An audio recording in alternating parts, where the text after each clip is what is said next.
ও টুনির মা, তুমি শাড়ি পরো না।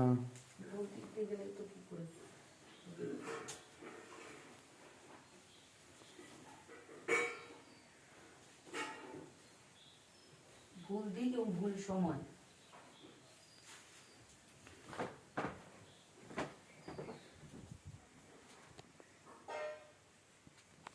শেষ পর্যন্ত পিছলে ভিডিও চলছে, হ্যাঁ ভিডিও। কেন শেষ পর্যন্ত টাকা মা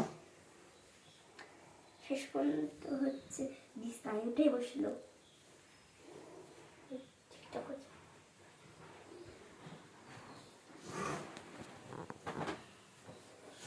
পাটটা লালই থাকবে, শুধু ওটা হলুদ শাড়ি আর মানে শাড়ি থেকে ঠাকুরের মতো দোবাই লাগছে তোমাকে এদিকে এসো। আমি তো সরস্বতী ঠাকুরের মতো শাড়ি পরিনি, তুমি তো পরেছো। মানে সরস্বতী ঠাকুরের এই